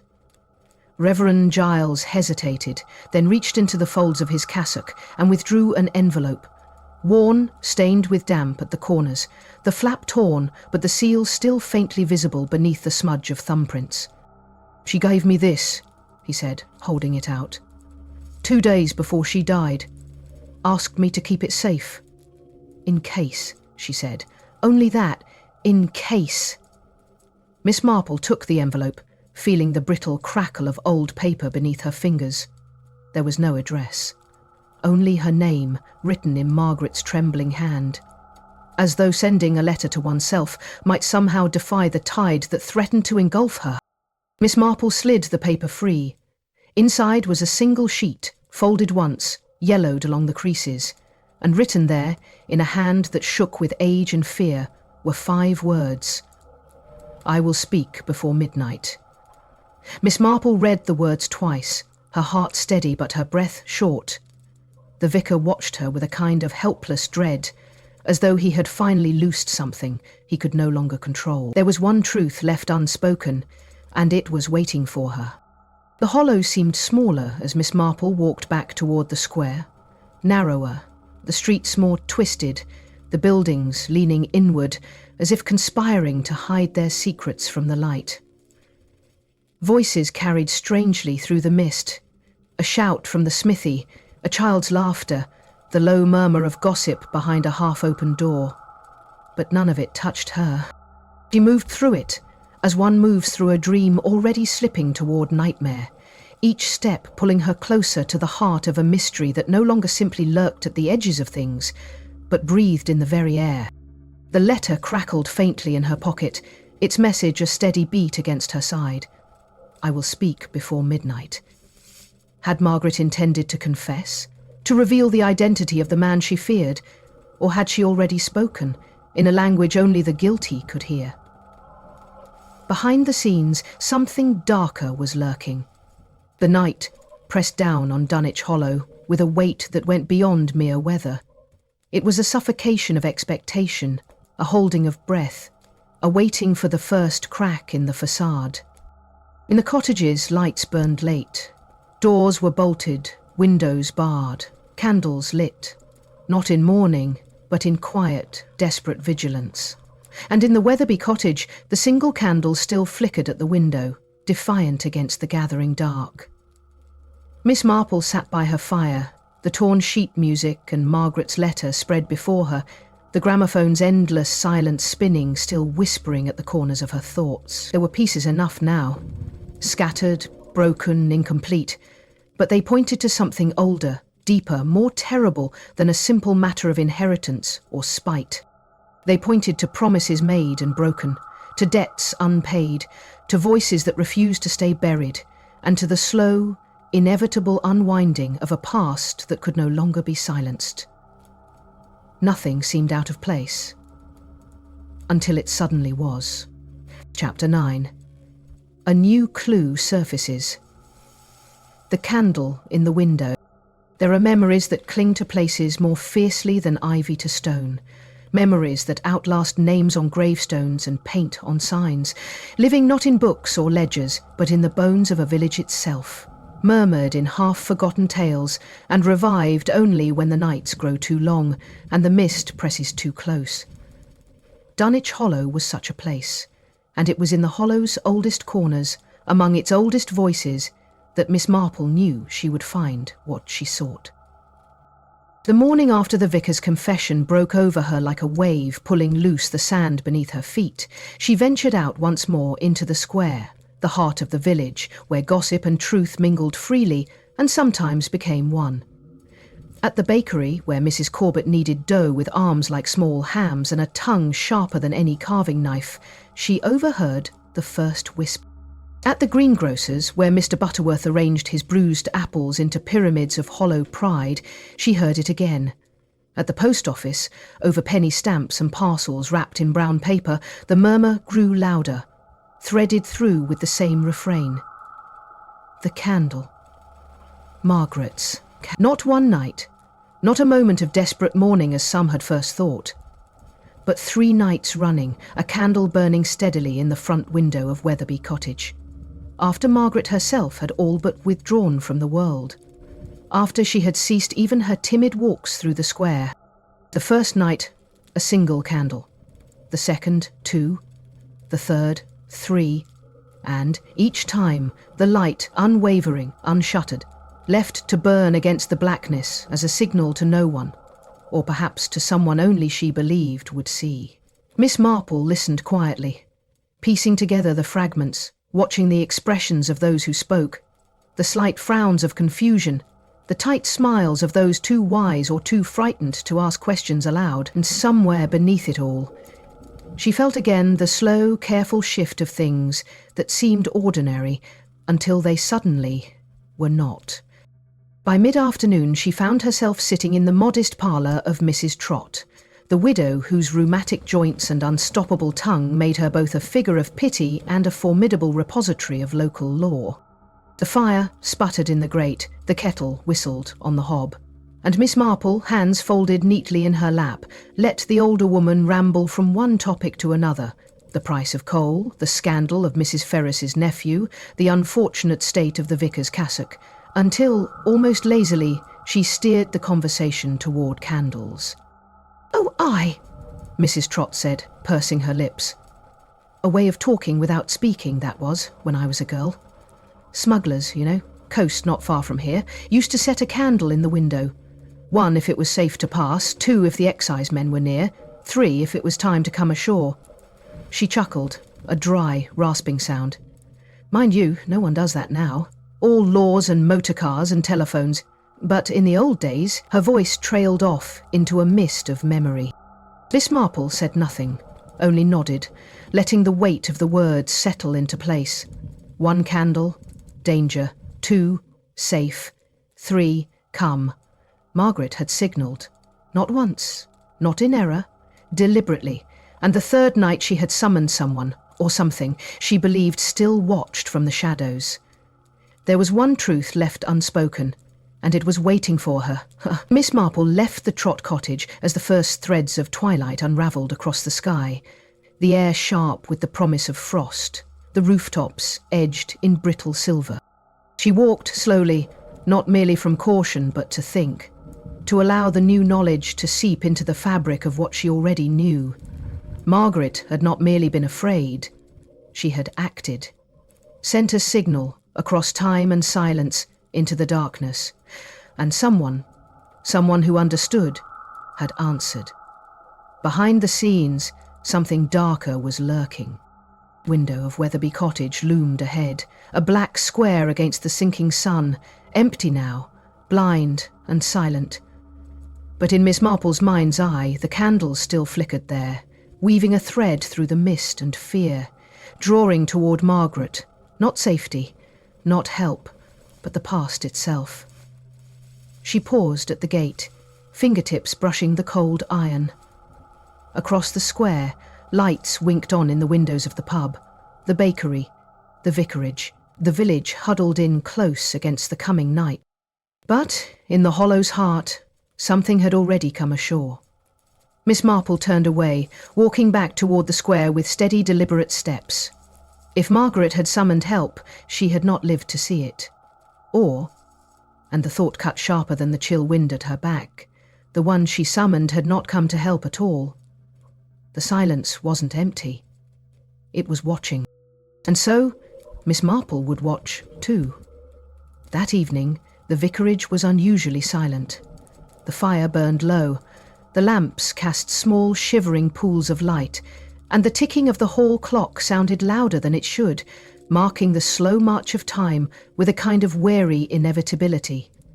Miss Marple sat by the hearth, knitting untouched in her lap, Margaret's letter folded neatly beside the torn sheet music. She thought of the man in the graveyard. the roses laid at the broken stone. She thought of the doctor's trembling hands, the unopened vial of morphine. She thought of Henry Weatherby's muddy shoes, and the solicitor who had gone missing without explanation. Each clue a candle of its own, lighting a path she had no choice now but to follow. And at the centre of it all, Margaret, whispering into the rain, lighting her signals against the dark, listening for an answer that had come too late, or not at all. Nothing seemed out of place, until it suddenly was. Miss Marple rose at last, moving to the window to draw the curtains against the gathering night. In the distance, beyond the neat rows of cottages and the leaning gravestones of the churchyard, a single light flickered at the edge of the hollow. Not steady, not strong, but moving, signalling. She watched it for a long moment, her heart steady, her mind already assembling and discarding possibilities with the relentless, quiet patience she had learned long ago. There was more yet to uncover, and the hollow, with all its stubborn silence, would give up its secrets, or be forced to watch as they burned their way into the light. Chapter 10. The Wrong Suspect. In Dunwich Hollow, suspicion travelled faster than the morning mist rolling across the hills, moving from door to door, threading its way into conversations held in lowered tones over garden fences, whispered behind cupped hands at the market stalls, muttered beneath the heavy timber beams of the public house. It needed no encouragement, no firm evidence to take root, merely the suggestion of wrongdoing, the faintest scent of guilt, and a face to pin it upon. Henry Weatherby was, by the village's silent consensus, that face. Miss Marple, who had seen such judgments unfold before in towns much larger and supposedly wiser than Dunwich Hollow, recognised the pattern at once. It had begun with a question asked at the bakery, casual, almost innocent. Had anyone seen Henry on the afternoon of Margaret Weatherby's passing? It grew louder at the greengrocer's, where Mrs. Butterworth's niece swore she had seen Henry near the hollow's edge, far from the path he claimed to have taken toward the solicitor's office. By the time the evening gathered itself into pools of fading light, and the pub doors swung open to admit the weary and the curious, it was spoken openly. Henry had lied. Henry had reason, Henry had debts no one had known about until now. There was one truth left unspoken, and it was waiting for her. Miss Marple sat quietly in the corner of the Shepherd's Rest that night, her tea untouched, her knitting lying forgotten in her lap, listening. She did not need to question. The village would speak for itself. "Poor Margaret," someone said, voice heavy with the righteousness of the newly informed. "Took him in after his parents passed, treated him like her own, and this is how he repays her." "Never trust a man with debts," another muttered. "Makes a body desperate, it does." "Aye, and I heard he visited her that very morning," a third whispered, a note of triumph in the revelation. Each statement stitched itself into the tapestry of guilt being woven around Henry's absent form. Each knot pulled tighter with every retelling. Nothing seemed out of place, until it suddenly was. For all the talk, for all the certainty rising like steam from the damp floors of the Hollow's houses, Miss Marple noted one thing absent from the accusations, a sense of true relief. The villagers spoke, as those who clung to a convenient truth, not one they believed wholly. Their voices carried the brittle tone of people whistling past a graveyard, and not just because Margaret Weatherby's had yet to be properly filled. Behind the scenes, something darker was lurking. By morning, it was no longer rumour, but near certainty. Constable Webb, reluctant but dutiful, had been dispatched to the Hollow's edge with orders to bring Henry Weatherby in for questioning. Miss Marple watched him go from her window at the vicarage, the constable's bicycle wobbling slightly as he set off along the rutted lane, his cap pulled low against the morning mist. And though the village would sigh with the satisfaction of action taken, though it would pat itself on the back for having spotted wickedness in its midst, Miss Marple felt none of the settling of spirit that true justice brings. There was a thread yet untugged, and so, as the Hollow buzzed with expectation, she made her way, slowly, carefully, back to the Weatherby cottage. The house had not changed. It still crouched against the square like a thing half forgotten, its windows shuttered, its door sagging slightly on tired hinges. But inside, where dust and damp mingled in the cold air, Miss Marple moved with quiet purpose, her gloved fingers brushing lightly across surfaces, her sharp eyes lingering on details the police, efficient but unimaginative, had overlooked. It was not difficult to find the jewellery box.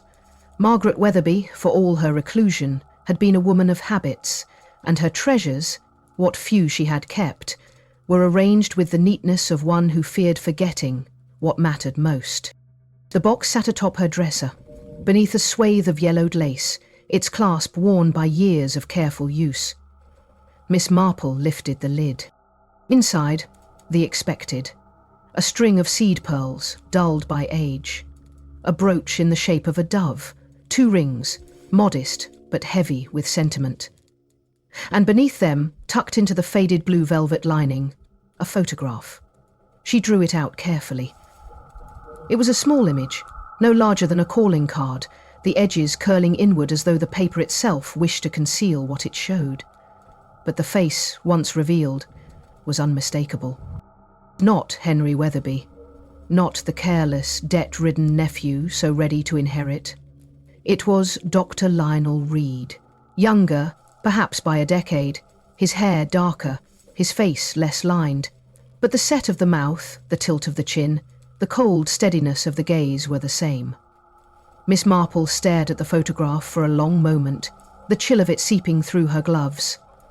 Behind the scenes, something darker was lurking. The implications turned slowly in her mind, each possibility darker than the last. Why had Margaret kept this photograph? Why hidden beneath the trinkets of a life she had otherwise left so openly displayed? What tie had bound her to Dr. Reed long before he arrived in Dunwich Hollow under the guise of concerned physician? And why, if Henry had truly been the threat, did Margaret's hidden memories point elsewhere? There was one truth left unspoken, and it was waiting for her. As the village prepared to pat itself on the back for swift justice, as Henry Weatherby, bewildered and indignant, was led from his crumbling home toward the constable's office, Miss Marple folded the photograph carefully, slipping it into her reticule alongside Margaret's letter and the torn sheet music. The pieces were gathering now, aligning in ways that could no longer be explained by coincidence or carelessness. A signal sent, a grave tended, a vial unopened, a photo hidden. Each clue a note in a melody that, once heard, could never be forgotten. But the song was not yet finished, and the final verse, she knew, would change everything. Chapter 11. The Widow's Hidden Diary. The cottage breathed differently now, as though it sensed its secrets loosening, slipping from the worn cracks in the floorboards and the warping seams of the window frames. The light that filtered through the drapes was thinner, greyer. The air itself felt thick, reluctant to move. It was not grief that hung here now, that familiar, heavy stillness after loss, but something more alert, something that felt as though it listened with every shiver of dust disturbed by Miss Marple's careful steps. She moved slowly through the sitting room, passing her fingers lightly along the surfaces that had once been so carefully arranged, now left to sag and scatter under the weight of absence. Each object she passed, the cold teapot on the sideboard, the framed samplers hung at weary angles on the wall, the leaning stacks of unread letters, spoke of a life receding into shadow. And yet, she sensed, somewhere amid these remnants something vital remained, something Margaret had hidden. Not from laziness or forgetfulness, but with deliberate, desperate care. The photograph of Dr. Reed burned cold against Miss Marple's side, where it lay hidden in her reticule, a silent accusation waiting for its voice. Nothing seemed out of place, until it suddenly was. It was the chair that drew her eye, a sturdy, old-fashioned thing, its upholstery fraying at the arms, the wooden legs rubbed smooth by years of anxious shifting. She had noticed it before, tucked beside the hearth, as much a fixture of the room as the cracked mantel clock and the yellowed lace curtains. Yet now, with the knowledge pressing upon her, she saw what she had missed. The slight discrepancy in the grain of one leg, the faint seam invisible unless one knew to look for it.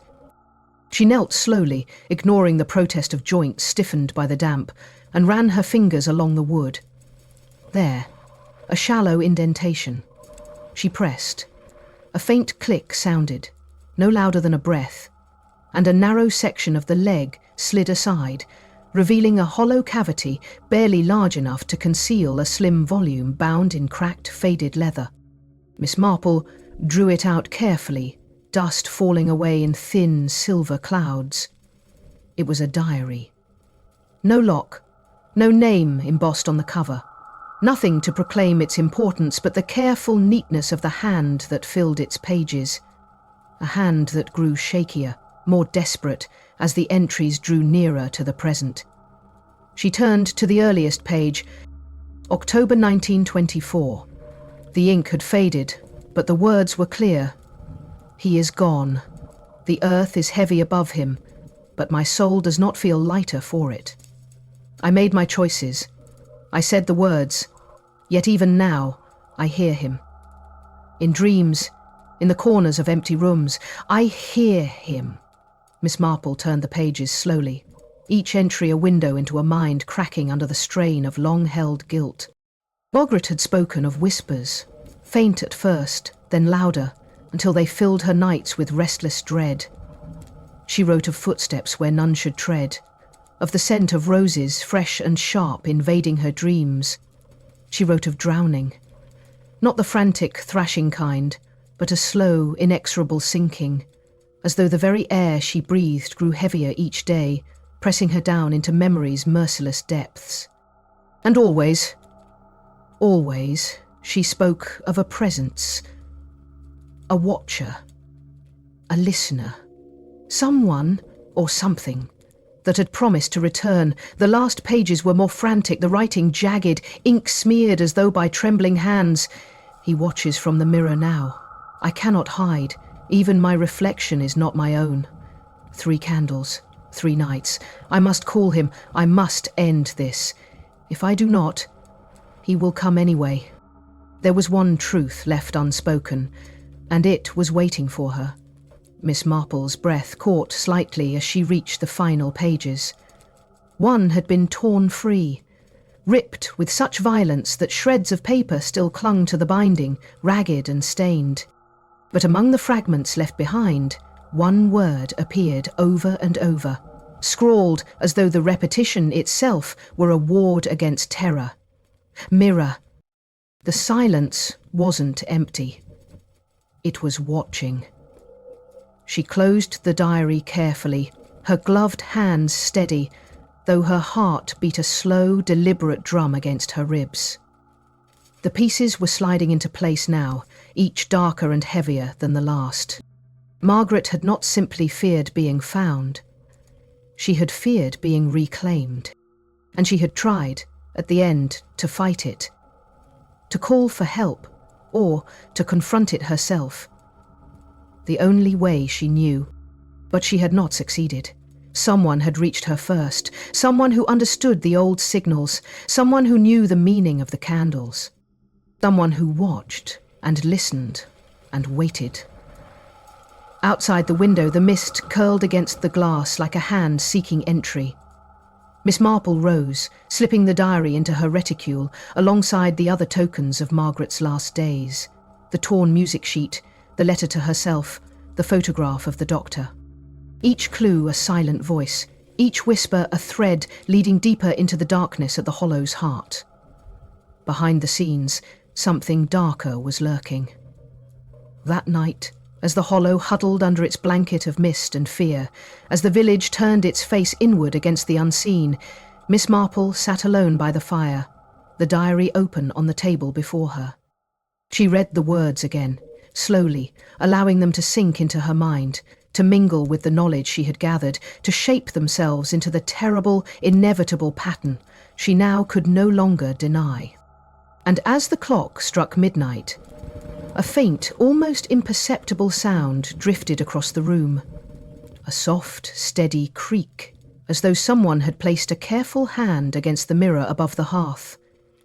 There was no one there, yet the glass trembled. Nothing seemed out of place, until it suddenly was. Chapter 12. The Whispering Mirror. The hollow lay smothered beneath a heavy quilt of mist that evening. Every familiar shape distorted into something subtly wrong. Rooftops sagged like broken backs under the weight of memory, and the street lamps sputtered uncertainly, their thin light swallowed by the gathering gloom. Even the bells of St. Luke's, so often a comfort in the settling dark, seemed reluctant to sound, tolling only a single, mournful note that hung in the air far too long before slipping away into silence. Inside Wetherby Cottage, Miss Marple moved with slow, deliberate care, her fingers trailing along the time-worn surfaces as though feeling for some pulse still beating beneath the dust and damp. She had returned not out of habit, not even out of lingering sorrow, but with a certainty she could no longer deny. Margaret Wetherby had tried to speak before the end, and it was here, somewhere among these walls, these objects, these forgotten corners, that her final voice waited to be heard. The diary lay heavy in Miss Marple's reticule, its pages still whispering of mirrors and drowning dreams, of a soul stolen piece by piece. And it was the mirror that drew her now. The dressing mirror stood in the corner of the bedroom, tall and narrow, its frame carved with faded garlands of roses and ivy, its glass clouded by years of breath and dust. At first glance it was unremarkable, merely another relic of a life receding into the past. But Miss Marple had learned long ago that mirrors do not merely reflect. Sometimes they remember. She approached it carefully, noting the faint tilt of the frame, the uneven wear along the edge where hands had gripped it, not idly, but urgently. She touched the surface lightly. It was cool, almost damp, as though it had absorbed something more than light. And then, leaning closer, she saw it. A thin seam along the outer rim, almost invisible unless one knew to seek it. A faint line suggesting that the mirror was not merely framed, but fitted. Two sheets of glass held together by more than simple craftsmanship. A double mirror. And behind it, something hidden. Nothing seemed out of place, until it suddenly was. Miss Marple's hands moved steadily, prying gently at the seam with the slim edge of a hairpin drawn from her pocket. For a moment, nothing gave. Then, with a soft creak, the backing shifted, revealing a hollow space barely 2 inches deep. Inside, nestled between the twin panes of glass, was a device. Old, corroded, yet unmistakable. A listening device. Not modern, not the polished instruments of a professional spy, but a crude, almost homemade thing of wires and coils, designed with one simple purpose: to capture sound. And through it, for years perhaps, Margaret Wetherby had been listened to. Her fears, her prayers, her whispered confessions siphoned away into silence. Miss Marple stared at it, a slow chill spreading through her chest. Margaret had not been mad. She had heard the whispers. She had spoken into the void. And someone who waited, who watched, who listened, had been there all along. Behind the scenes, something darker was lurking. Outside the cottage, a gust of wind rattled the shutters, and the candle on the bedside table flickered, its flame bowing low before steadying once more. Miss Marple turned from the mirror, her mind already assembling the fragments into a shape she had not dared name before. Edward Markham, the lost husband, buried 30 years ago, mourned, forgotten, sealed away by time, and yet the grave had been unmarked. The man in black had placed roses there, but no name had been carved into the stone, no date, no finality. The man who watched the grave was not mourning a loss. He was guarding a lie. The photograph tucked into Margaret's jewellery box, younger, harder-eyed, now bloomed full in Miss Marple's memory. It was not Henry Weatherby who had answered the candle's call. It was not Henry Weatherby who had moved like a shadow through the mist. It was not Henry Weatherby who had feared exposure. It was the doctor. The man who had declared Margaret's passing natural, who had carried morphine to her bedside but never administered it. Dr. Lionel Reed. Or rather, the man who had worn that name like a second skin, Edward Markham. Alive, in Dunwich Hollow, living beneath a stolen name, practicing medicine on the villagers he had deceived, hiding in plain sight all these years. There was one truth left unspoken, and it was waiting for her. The realization settled over Miss Marple not as a thunderclap, but as a slow, inexorable tide, washing away the last fragile structures of doubt. Edward had faked his death. Whether through accident or design, he had slipped away from the consequences of whatever crime had blackened his soul long ago. And Margaret, bound to him by love or fear or guilt, had borne the weight of his secret, until at last, when the burden grew too great, she had tried to summon help the only way she knew, with candles and music, and whispered warnings sent out into the mist. But the man she feared had already returned. He had watched, he had listened, and when the signal was lit, he had come, not to save, but to silence. Nothing seemed out of place, until it suddenly was. Miss Marple stood very still before the mirror, her reflection blurred and doubled by the twin layers of glass. Behind her, the room stretched away into gloom and dust, familiar and strange.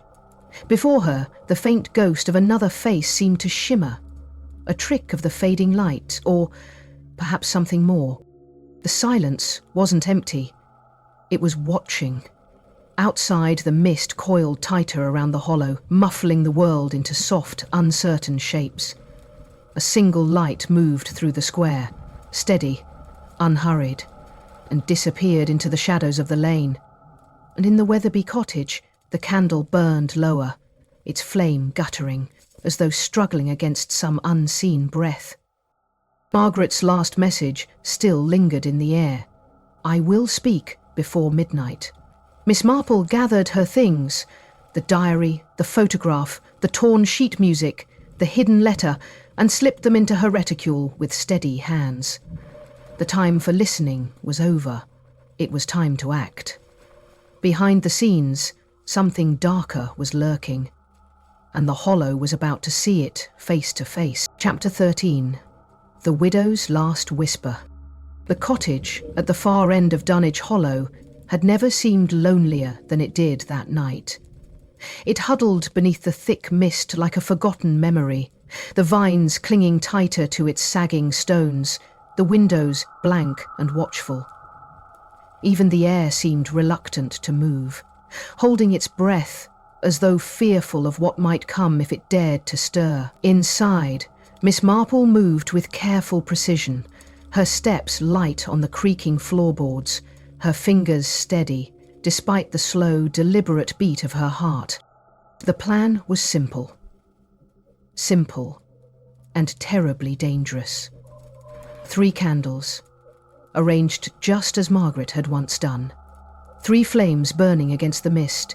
3 silent beacons calling out to a darkness that had waited far too long for its answering summons. Miss Marple placed the last candle on the narrow windowsill, striking a match with a soft hiss that sounded far louder in the expectant hush of the house. The flame caught, wavered, and then steadied, casting long, trembling shadows across the empty room.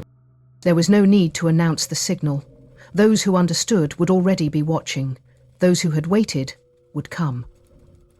There was one truth left unspoken, and it was waiting for her. She stepped back, retreating into the dimness near the hearth, her breath even, her mind sharper than the keenest blade. Behind her, concealed beyond the threshold of the kitchen, Constable Webb waited, his broad shoulders tense with the burden of silent orders. Further still, Crouched behind hedgerows and tucked into the gloom of the lane, other figures lay in wait, ready to spring the trap, but only when the prey had fully entered it. The house fell still, save for the soft, steady flicker of the flames. Outside, the mist shifted. A figure moved within it. At first, only a shadow, a subtle displacement of the grey world beyond the window, a slight thickening of the gloom where no thickness should be. Then, a man tall, his coat heavy and worn, his head bowed against the invisible weight of old promises and older guilt. He moved toward the cottage with slow, measured steps, as though answering a summons he had never intended to obey but could no longer resist. Nothing seemed out of place, until it suddenly was. He paused at the gate, his face still hidden in the folds of mist, his hands clenched at his sides. For a moment, it seemed he might turn back. But the candles burned on, steady and silent, and after a long, trembling breath, he pushed the gate open and stepped forward. Miss Marple watched him through the cracked veil of the drapes, her expression calm, her hands hidden in the folds of her skirt. The door creaked open. He entered. The room, lit only by the guttering candles, seemed to hold its breath. The man crossed the threshold slowly, his boots leaving damp impressions on the worn rug, his head still lowered, his voice, when it came, cracked with something that was not quite sorrow, not quite joy. "Margaret," he whispered. The name slipped from his lips like a prayer or perhaps a curse. "My Margaret." He moved toward the hearth, toward the chair where once she had sat, hands folded over her knees, face turned toward the rain. But it was not Margaret who waited for him now. It was the past, drawn up around him like a noose. Miss Marple stepped from the shadows, her voice low and steady. "You are late, Edward." The man, Edward Markham, Edward masquerading as Lionel Reed, Edward who had walked among the living for far too long, froze where he stood. For a long moment, he did not turn. He simply stood there, as if by remaining still, he might undo what had been done. But the past cannot be undone. He turned at last, his face slack, his eyes empty of all but the bleak recognition of a man who knows the game has ended. "You knew," he said, almost wonderingly. "From the moment I saw the grave," Miss Marple replied gently. "From the moment I saw you watching it." He gave a small, broken laugh. "She called me." "She called for help," Miss Marple corrected softly. "Not for you." The silence wasn't empty. It was watching. Behind her, Constable Webb stepped forward, hand steady on the warrant folded in his pocket. Edward Markham did not resist. He merely sagged into himself, the candlelight carving deep hollows into the lines of his face. As they led him away, Miss Marple remained still, watching, not with triumph, but with sorrow. It was over. Or so she thought, until she found the second diary. It was hidden behind the hearth, slipped between the stones where the heat of the fire had faded to a mere memory. A smaller book, thinner, the writing inside finer, almost hurried. It was Margaret's hand once again, but the voice was different. Not fear, not guilt, confession. October 1924. B. begged me for help. I loved him. I believed him. When they came for him, I told them he had drowned. I hid him. I bought him time to escape. It was I who arranged the burial. It was I who lied. I thought he would vanish. I thought he would start anew. But he stayed, watching, waiting. He never forgave me for betraying him to the life he did not want. He never forgave me for living when he could not, and now he comes to collect what I owe. There was one truth left unspoken, and it had waited long enough. Margaret Weatherby had not simply been a victim, she had been a player. Once, in the old terrible game that had ended in betrayal, silence and ruin. She had saved Edward Markham. and by saving him, she had doomed herself. Nothing seemed out of place, until it suddenly was. The Hollow, once so certain in its whispered accusations, learned too late the terrible cost of misplaced trust. The candles in the window flickered and died. The mist lifted. The past at last relinquished its hold, and in the empty mirror above the hearth, Margaret's reflection, or something like it, seemed to linger for a moment longer before vanishing into the gathering light of dawn. The silence wasn't empty. It was listening. It always had been. And so, detectives, did you notice the missing name in Margaret's last confession? Watch again. The truth, as always, whispered from the very start. Comment below. Who did you trust most? Was it Henry, the grieving nephew, the devoted vicar, the kind doctor?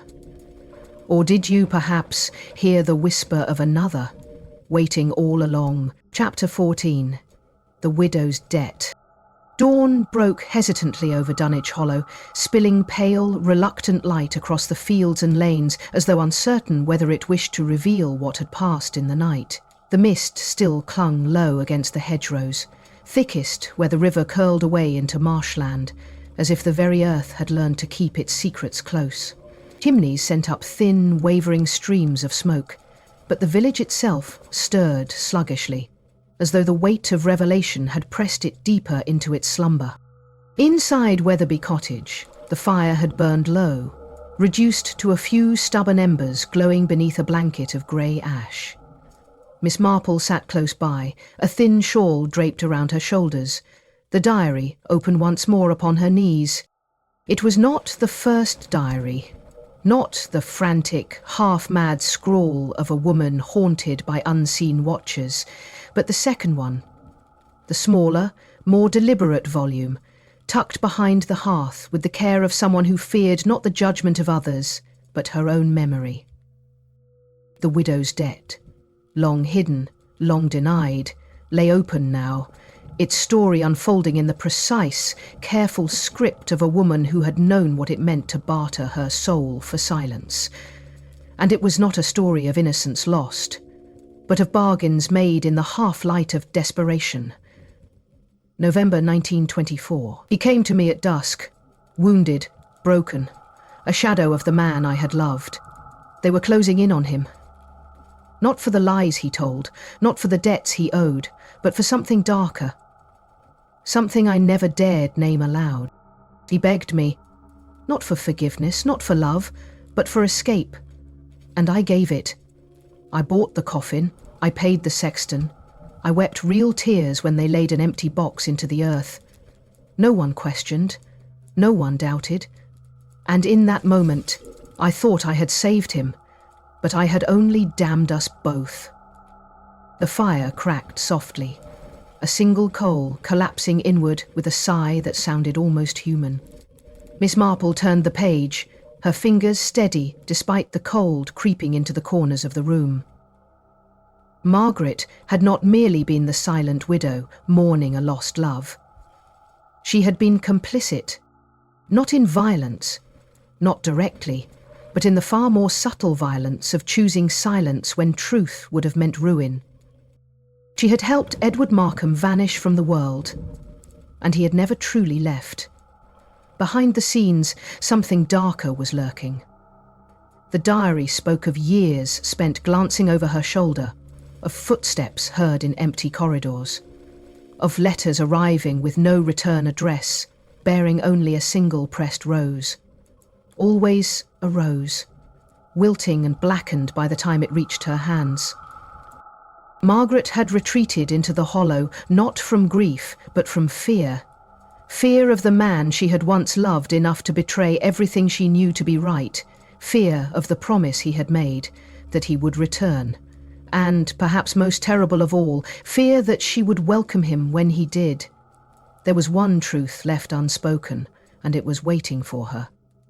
February 1935. He writes now from time to time, no name. Only words, I am near. I tell myself, it is imagination. I tell myself it is guilt. But each night the shadows grow longer, and the candles seem to gutter with breaths I cannot hear. I think he watches me through the glass. Not the window, the mirror. I hear him there. Miss Marple's gaze lifted from the pages to the cracked mirror above the hearth. Its surface, dulled by years of smoke and sorrow, offered only the vaguest reflection of the room. A ghost world, hovering just beyond reach. How long had Margaret lived beneath that gaze, whispering her secrets to a glass that whispered back? The silence wasn't empty. It was watching. The final pages of the diary grew more fragmented, the entries shorter, more hurried, as though Margaret had begun to fear even the act of writing. There were references to dreams, of drowning, of hands reaching from beneath black water, of music heard faintly through the walls, a melody she could not place, repeating endlessly. And again, the word, mirror, until at last, on the final page, a line scrawled with such violence the nib had torn the paper. If he comes for me, I must not look. If I look, he will take me back with him. Miss Marple closed the diary gently, her hands lingering on the worn leather cover, as though it might offer some final warmth from the woman who had penned its last desperate entries. But there was no warmth left, only the cold certainty of what Margaret Weatherby had faced in her final days. Not madness, not guilt, but a debt long deferred, come now to its inevitable collection. Behind the scenes, something darker was lurking. The hollow would heal, in time. It always did. The villagers would nod solemnly at the mention of Margaret Weatherby's name. They would shake their heads over the tragedy of it all, perhaps embellish it with small, colourful lies until the truth was once again safely buried. But Miss Marple would remember. She would remember the candles burning steadily against the mist, the whisper behind the mirror, the handprint left faintly on the glass, the roses laid on an empty grave by a man who had never truly died, and she would remember the quiet strength of a woman who had fought, too late, too alone, to undo the bargain she had once made in the weakness of love. Nothing seemed out of place, until it suddenly was. Outside the cottage, the morning mist began to lift, tearing into slow, ragged banners across the fields. Birdsong returned hesitantly to the hedgerows. The village stirred, unaware that the hollow had shifted, however slightly, beneath their feet. And in the cracked mirror above the hearth, the faintest trace of a reflection lingered for a heartbeat longer than it should have, as if watching still. The silence wasn't empty. It was listening. It always had been. Chapter 15. The candle burns again. Weeks passed in Dunwich Hollow, as they always had, quietly, cautiously, as if the village itself preferred to forget too much noise had ever disturbed its rhythms. The square filled once more with the murmur of daily life, the tapping of walking sticks along cobbled lanes, the clatter of hooves pulling carts thick with late harvest, the heavy thud of bakery doors swinging open against the morning chill. Voices rose and fell in polite greeting, and if they hesitated when passing the narrow track leading to Weatherby Cottage, if glances shifted away just a little too quickly from the house crouched beyond the hedge, well, no one said so aloud. The past, they told themselves, had been dealt with. The past, they whispered in safer places, had been buried. Miss Marple, who had returned quietly to her routines, walking each morning past the churchyard and each evening back through the village square, allowed them their comfort. She smiled at the vicar as he struggled with the latch on the church gate. She accepted shortbread from Mrs. Corbett with gracious thanks. She nodded pleasantly at Constable Webb as he tipped his cap from across the green. And all the while, she watched. Because Miss Marple knew better than anyone that some debts do not vanish with the paying, some whispers are never truly silenced, and some candles burn even after the house has gone cold. There was one truth left unspoken, and it was waiting for her. It was a Tuesday evening when it happened. The sort of evening that slips unnoticed between the fingers of time. Not remarkable for rain or shine, neither bright nor particularly grey. The mist had returned. Not thick and heavy as before, but thin and slinking, curling low around the doorsteps and shivering against the iron fences. The village pub had closed early for lack of customers. The market stalls had folded like tired birds against the fading light. The world seemed eager for sleep, eager for forgetting. But Miss Marple, as was her habit, paused at the edge of the square before turning toward the vicarage, her sharp eyes drawn, unbidden, to the far line of the hedgerow. To Wetherby Cottage, to the empty house, and there, impossibly, unmistakably, a light, flickering, fluttering, alive. It burned in the front window, in the very place where Margaret Wetherby had once set her silent signals. 1 candle, 2, 3. But tonight, it was only one single candle, burning steadily against the mist. Inside, a house that stood locked, deserted, cold as a tomb, nothing seemed out of place. Until it suddenly was. Miss Marple did not move. The village around her hushed into stillness, as though the very stones had drawn breath and held it.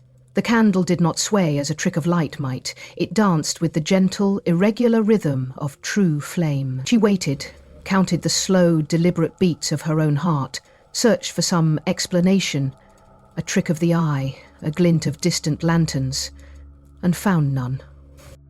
The house was supposed to be empty. The constable had locked it himself. The key hung on a peg at the station, untouched. No one had entered.